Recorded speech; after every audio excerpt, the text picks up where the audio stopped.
Hello दोस्तों, स्वागत है यूट्यूब चैनल 8 गेम एजुकेशन पे। और इसमें परसेंटेज जो चल रहा है उसका ये टाइप 2 है। टाइप 2 में क्या है? तो ये किसके लिए हेल्पफुल होगा? तो ये आपका हेल्पफुल होगा किसके लिए?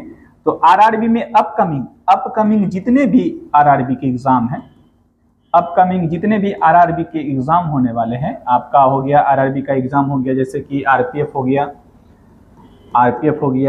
एएलपी हो गया, एनटीपीसी हो गया, ठीक है, जेई हो गया, उसके बाद आपका टेक्नीशियन हो गया, टेक्नीशियंस का हो गया एग्जाम, ठीक है। और ग्रेजुएट लेवल और अंडर ग्रेजुएट लेवल दोनों के लिए, ठीक है। मोस्टली जो इसका आरआरबी का एग्जाम होता है वो मोस्टली इतना ही एग्जाम हो रहा है, ठीक है। उसके बाद ग्रुप डी है। ग्रुप डी तो छूट गया सबसे बड़ा बच्चों में, तो इसी का तो क्रेज है और कोई भारत में जॉब ही नहीं, इसका क्रेज सबसे ज्यादा है भारत में, ठीक।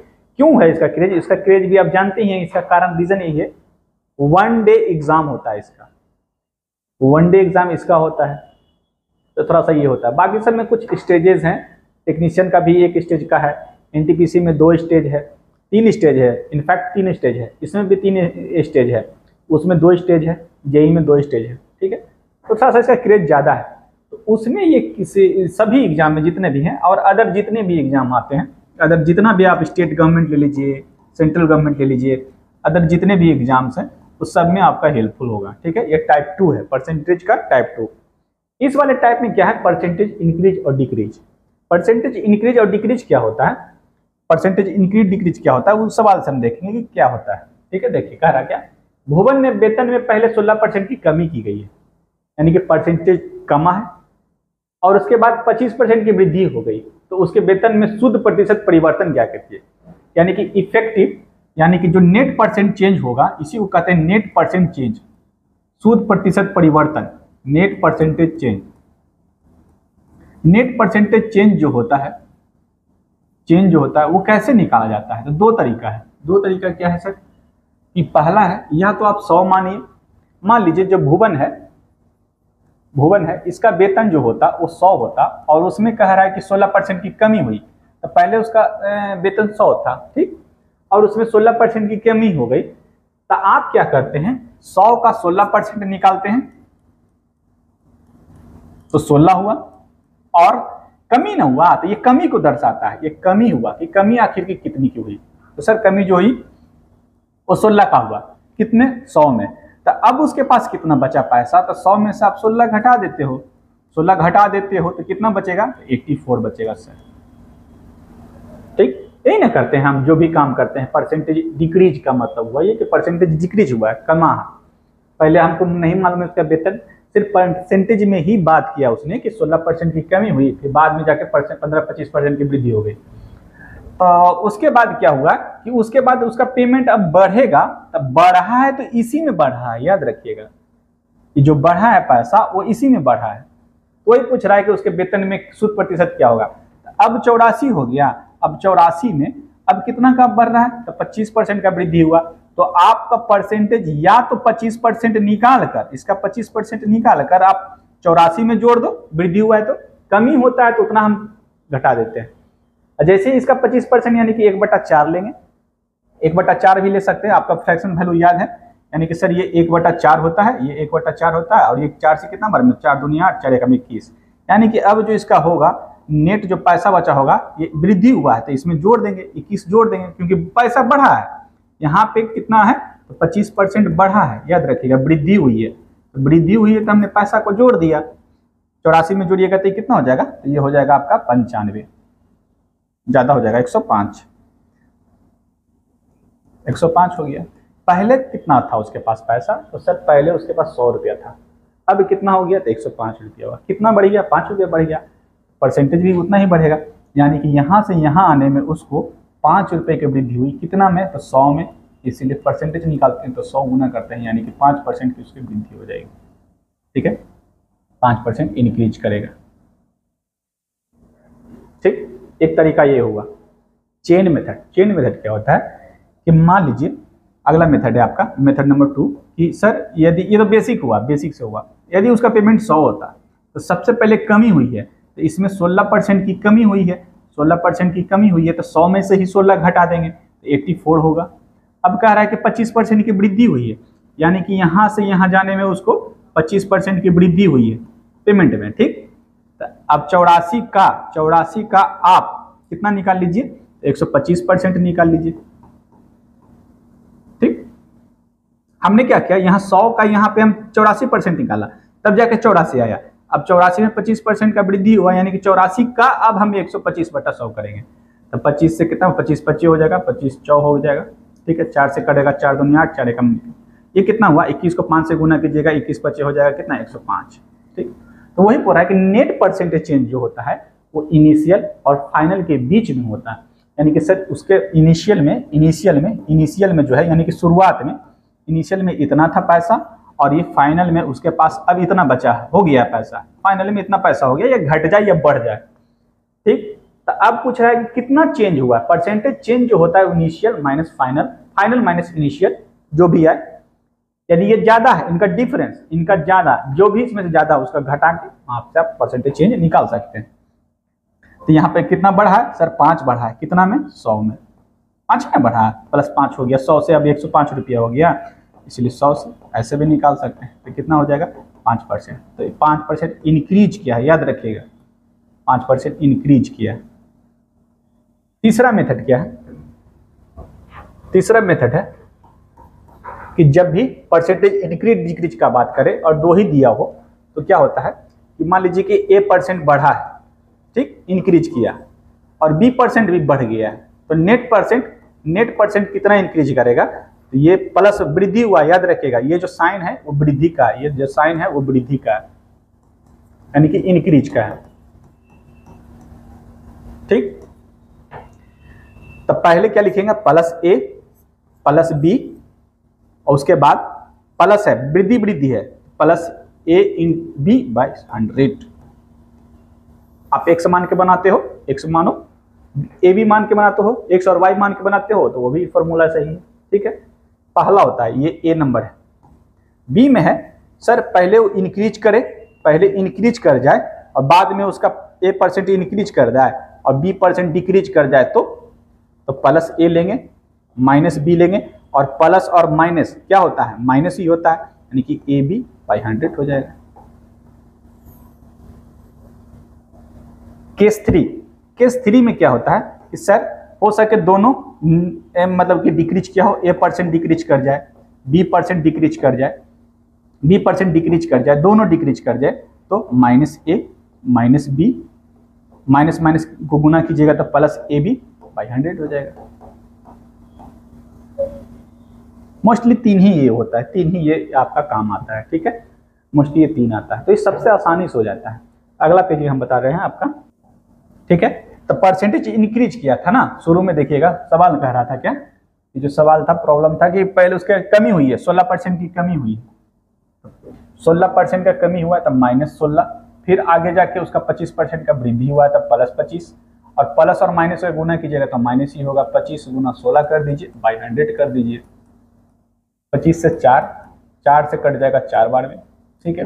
और 25 में से 16 घटाइएगा तो बचेगा कितना, 25 में से 16 घटाइएगा तो 9, माइनस का 9 कि प्लस का 9, प्लस का 9, यहाँ कितना बचा सर, प्लस माइनस का 4, तो कितना बचा सर 5, प्लस 9 में से -4 घटाइएगा तो आपका 5, यही आपका आंसर, एग्जैक्ट नेट जो परसेंटेज चेंज होगा वो यही होगा, ठीक है।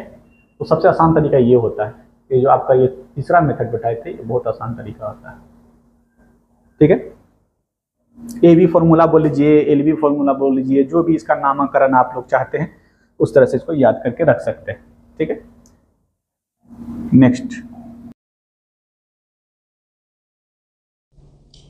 कह रहा है, देखिए सवाल जो है, ये सवाल जो है ये कह रहा है कि एक वॉशिंग मशीन का क्रय मूल्य एक टीवी के क्रय मूल्य से 40% कम है, ठीक। अब एक वॉशिंग मशीन के क्रय मूल्य, अब कह रहा है वॉशिंग मशीन है, एक वॉशिंग मशीन है और क्या है, एक टीवी है। कह रहा है वॉशिंग मशीन के क्रय मूल्य में 18% की वृद्धि होती है और टीवी के क्रय मूल्य में 10% की कमी होती है। 5 वॉशिंग मशीन और 2 टीवी के कुल क्रय मूल्य में क्या परिवर्तन होगा, इसको समझिएगा। कह रहा है the cost of a washing machine is 40% less than the cost price of a TV. If the cost of the washing machine increases by 18% and that of the TV decreases by 10%, then what is the change in the total cost of 5 washing machine and 2 TVs? कहने का मतलब एक आदमी के पास कुछ खरीदा होगा, लेकिन इसमें सवाल जो हम जहां तक समझ पा रहे हैं उसमें कह रहा है कि वॉशिंग मशीन में जो है ना, जो वॉशिंग मशीन है वो उसका जो दाम है, उसका जो कॉस्ट प्राइस है वो 40% कम है। किससे? तो टीवी से। पहला चीज यानी कि इसमें सर सीपी यानी कि कॉस्ट प्राइस जो होगा, यानी कि क्रय मूल्य जो होगा, कॉस्ट प्राइस जो होगा वो किसका? तो ये टीवी होगा। और कॉस्ट प्राइस जो होगा, कॉस्ट प्राइस यानी कि क्रय मूल्य जो होगा वो वॉशिंग मशीन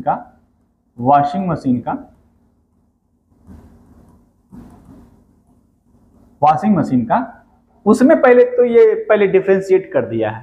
ठीक है, परसेंटेज में ही डिफरेंशिएट कर दिया। क्या डिफरेंशिएट किया कि वॉशिंग मशीन का जो दाम है वो टीवी के क्रय मूल्य से 40% कम है। पहला पॉइंट हुआ। देखिएगा इस तरह का जब भी थोड़ा सा आपको लगे कि जो पैराग्राफ है थोड़ा लंबा हो रहा है, ज्यादा बढ़ रहा है, तो स्टेप बाय स्टेप काम कीजिए, वो ज्यादा हेल्पफुल हो जाता है। स्टेप बाय स्टेप से आपको सारा चीज क्लियर होने लगेगा कि क्या हो रहा है, क्या प्रोसेस अपनाना है, कि कैसे करना है। तो ये सवाल हमको लग रहा है कि अच्छा है। देखिए किसमें पूछा था, तो और कोई एग्जाम नहीं है तो आपका लोकप्रिय एग्जाम जो है ग्रुप डी में पूछा गया है। ठीक है, ये फेमस एग्जाम भी है। ग्रुप डी में इस तरह का सवाल पूछ रहा है तो सोच लीजिए, लेकिन ग्रुप डी में 1 डे एग्जाम होता है, इसीलिए थोड़ा सा इसमें सवाल का लेवल जो होता है थोड़ा सा अच्छा देखा जाता है। ठीक है, कंपेरेटिवली किससे, तो अदर जो भी एग्जाम्स होते हैं उसमें थोड़ा सा अच्छा सवाल पूछ देता है। एक आधी सवाल ऐसा मिलेगा, बहुत सारा बच्चा इसको छोड़ना चाहेगा, उसको समझ में नहीं आएगा, लेकिन यदि समय बचता है आपका तो इस सवाल को जरूर ट्राई कीजिएगा, बन जाएगा। ठीक है, सिर्फ प्रोसेस होता है और प्रोसेस बेस्ड ही देता है आपको। थोड़ा सा इसी में फंसाना चाहता है, लैंग्वेज में ही फंसाना चाहता है, लेकिन थोड़ा सा प्रोसेस भाई अपनाइएगा ना तो हो जाएगा। देखते हैं क्या कर रहा है। हाँ, तो किसका है, तो टीवी का क्रय मूल्य से किसका, वॉशिंग मशीन का जो है 40% कम है। तो टीवी का हम मान लेते हैं कॉस्ट प्राइस यदि 100 होता, चला एक बात बताइए, तो 40% कम है, तो इससे 40% ये कम है। तो अभी आपको बताए थे कि 40% कम है तो 100 में से 40 घटा लीजिए, या 100 का 40% निकाल के 100 में से घटाइएगा तो बात वही होगा। यानी कि इसका क्रय मूल्य यदि 100 है और 40% कम है तो इसका कितना होगा सर, 60 होगा। हमने माना, ठीक, हमको नहीं मालूम था कि कितना है। परसेंटेज जहां रहेगा वो 100 में काम कीजिएगा तो भी बन जाएगा, एक्स मानिएगा तो थोड़ा सा कैलकुलेटिव इक्वेशन बन जाएगा। ठीक है, तो ज्यादा उचित रहता है कि 100 ले लीजिए और इधर 60 ले लीजिए। ठीक, 40% कम हुआ था। अब कह रहा है तो ये एक टीवी और एक वॉशिंग मशीन का दाम है, याद रखना, इस चीज को याद रखिएगा कि ये एक टीवी और एक वॉशिंग मशीन का दाम हम अपने मन से माना, आप कुछ भी मान सकते हैं। ठीक है, अब कह रहा है क्या कि यदि अच्छा तो एक टीवी और एक है, तो एक बात बताइए, जब ये प्रारंभिक मूल्य था ना, ये घटने और बढ़ने जो भी कांड हुआ है, यहाँ पे याद रखिएगा जो भी काम हुआ है वो बढ़ने और घटने का जो काम प्रोसेस हुआ होगा वो तो बीच में हुआ होगा। लेकिन एक बात बताइए, तो ये एक ही का ना है, एक टीवी का है और एक ही आपका वॉशिंग मशीन का है, एक ही एक का दाम हमने आपने माना ना। लेकिन है आपके पास कितना, वॉशिंग मशीन 5 है, यानी कि एक का क्रॉस प्राइस यदि 60 है तो 5 का कितना निकल जाएगा, 60 गुना 5। और 2 टीवी है तो 2 टीवी का क्रॉस प्राइस कितना हो जाएगा, कितना हो जाएगा। यानी कि सर ये 200 आ गया और ये कितना हो गया, ये सर 300 हो गया। तो ये टोटल जो कॉस्ट प्राइस हुआ, टोटल जो सीपी हुआ वो कितना हो गया, ये 500। यानी यदि वृद्धि या आपका उसमें कमी न होता उसके प्राइसों में, तो ये मेरा कुल इतना कॉस्ट प्राइस 2 चीज खरीदने में होता। यानी कि 5 आपका वॉशिंग मशीन और 2 आप टीवी खरीदते तो आपको 100 रुपया और 60 रुपया के हिसाब से तो आपको 500 रुपया आपका टोटल कॉस्ट प्राइस हो जाता है। पहला चीज क्लियर हो गया, यहां तक क्लियर हो गया होगा। उसके बाद क्या किया है कि वॉशिंग मशीन के क्रय मूल्य में 18% की वृद्धि हो जाती है।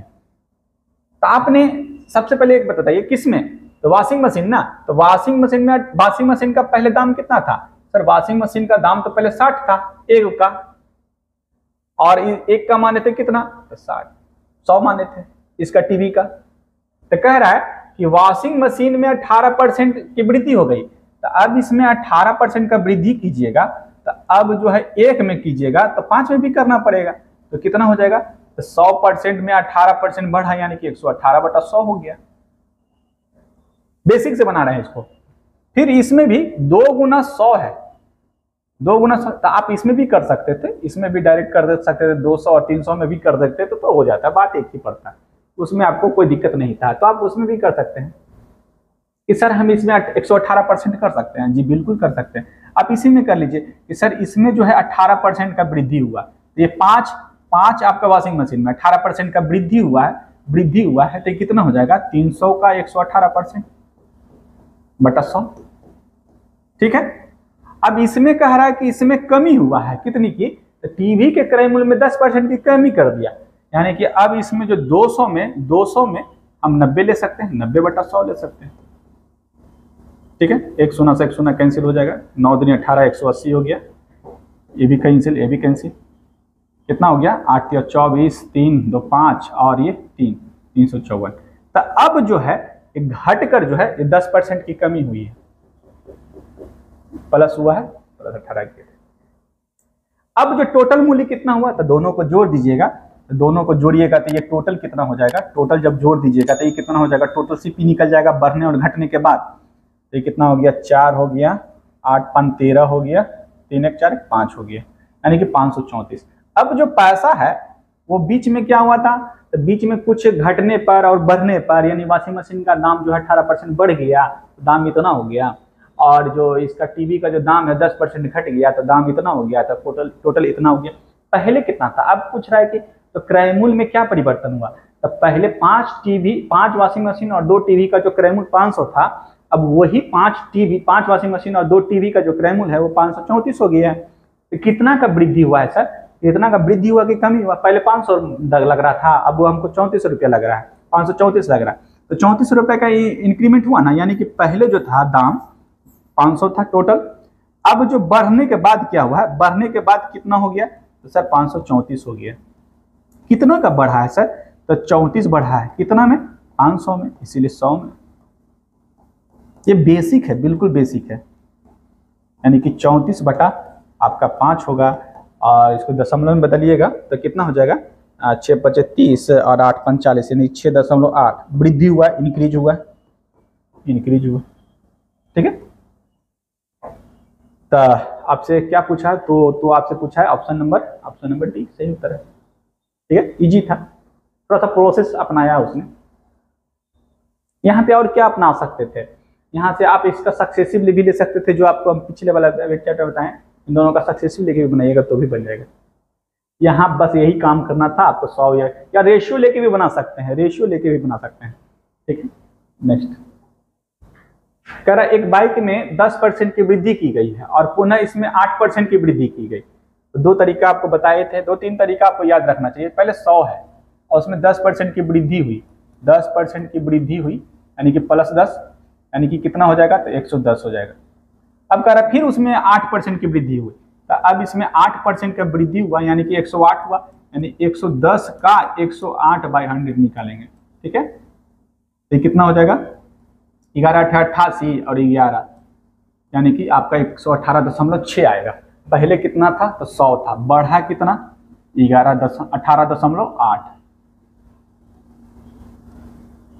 18.8% की वृद्धि हुआ, पहले 100 था अब इतना हो। तो इसमें कंपैरिजन करना थोड़ा आसान हो जाता है, ठीक है। तो ये थोड़ा सा जल्दी कैलकुलेटिव नहीं होता है ज़्यादा, और एल बी लगाइएगा तो वो भी ठीक है।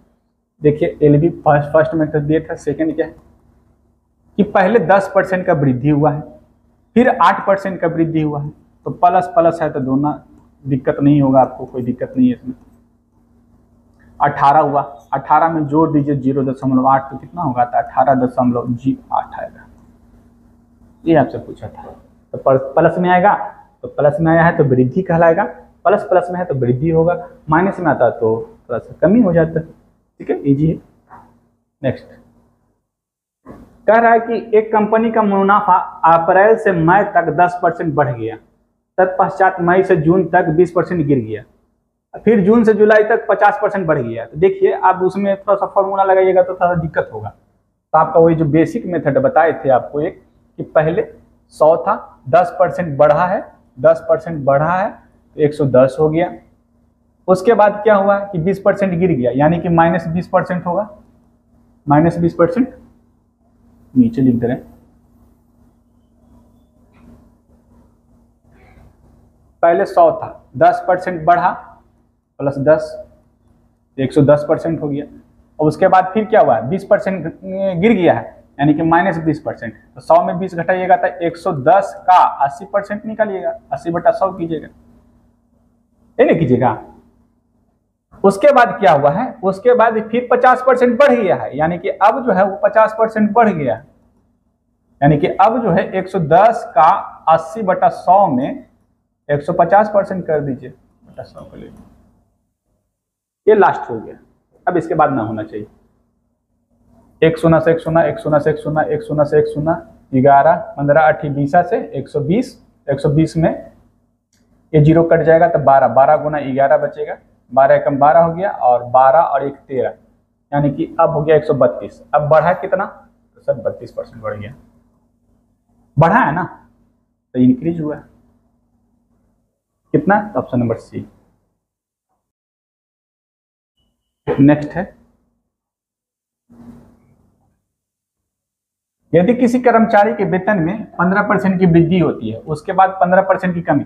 अच्छा, पहले 15% की वृद्धि हुआ, 15% की कमी था, अब तो वो लगा सकते हैं कि सर पहले 15% का वृद्धि हुआ, फिर 15% का कमी हुआ, तो माइनस होगा 15 गुना 15/100 हो जाएगा, ठीक है। तब 15 में 15 प्लस 15 -15 खत्म हुआ, बचा कितना, माइनस का 225 ना, 15 का स्क्वायर 225/100, ये कितना हो जाएगा, 2.25 लिख सकते हैं। तो कमी हुआ, माइनस में आया तो कमी होगा, तो कमी होगा तो ऑप्शन नंबर आपका डी करेक्ट आंसर है, इजी है ये। नेक्स्ट कह रहा कि किसी वस्तु के मूल्य में 15% कमी करने पर उसके दैनिक बिक्री में 25% की वृद्धि हो जाती है। अच्छा, मूल्य में, किसी वस्तु के मूल्य में 15% की कमी करने पर उसकी बिक्री में याद रखिएगा, अलग सवाल है, ठीक है। एक बार आप खुद से ट्राई कीजिए इसको कि इसमें कैसे होगा, एक बार खुद से ट्राई कीजिएगा कि इसमें क्या होना चाहिए। दैनिक बिक्री पर पड़ने वाले शुद्ध प्रतिशत प्रभाव ज्ञात कीजिए, इसको खुद से एक बार ट्राई कीजिए, 2 मिनट का समय दे रहे हैं, ठीक है। आई होप बना लिए होंगे। तब 15% का कमी हुआ तो वही काम कीजिएगा, पहले 15% का कमी हुआ तो उसे 25% का वृद्धि हो गया, -25 गुना 15/100 कर देंगे, ठीक है। इसको घटाइएगा तो कितना बचेगा, इसमें से 15 घटा दीजिएगा तो आपका ये बचेगा 10, प्लस का 10 बचेगा, माइनस 25 को गुना कर दीजिए, 15 × 5 = 75 का 5 हाथ में 7, 15 दूनी 30 और 7 37, 0.2 है तो 3, तो इसमें से 3.25 घटाइएगा तो 6.25 बचेगा, लेकिन प्लस में बच रहा है तो इंक्रीज कर जाएगा, ठीक है। Option number A.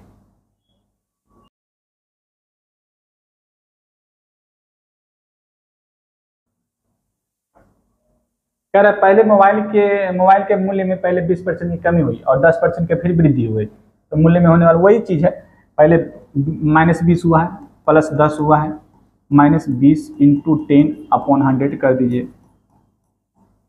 अब 20 में से +10 घटाइएगा तो माइनस का 10 बचेगा, ये माइनस का 2 बचा उधर, ठीक है, माइनस का 2 बचा, माइनस का कितना हो जाएगा, 12%।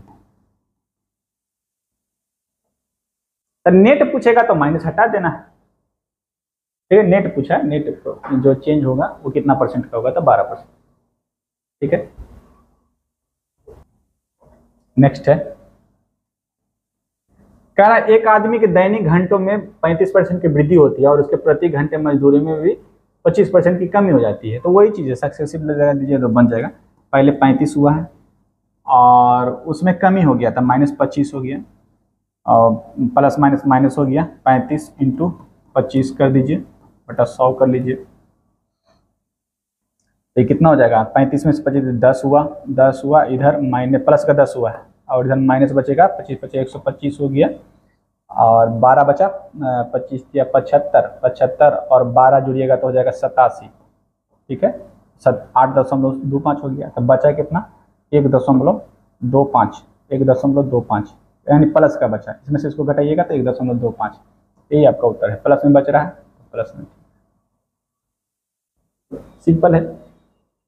नेक्स्ट है, कह रहे एक व्यापारी मेले में पहले कितना लोग आए थे, कितना 84,500 लोग आए थे, और चौथे दिन यह संख्या घटकर 1 लाख नहीं 16,900 हो गई, तो चौथे दिन कितने % लोग घट गए थे। ठीक है, तो वही ये चीज है कि पहले कुछ लोग आए थे और चौथे दिन यह संख्या घटकर इतना हो गई, तो चौथे दिन का ही पूछा, बीच का नहीं पूछ सकता वो, क्योंकि चौथे दिन में आपका कहीं नहीं बताया है कि पहले दिन और दूसरे दिन क्या हुआ और तीसरे दिन कितना % इंक्रीज या डिक्रीज किया, तो वो जानकारी नहीं था। यानी कि आपका पहले कितना था, 84,500 था। ठीक, अब जो है वो कितना हो गया, चौथे दिन जो था वो घट के कितना हो गया, 16,900 हुआ।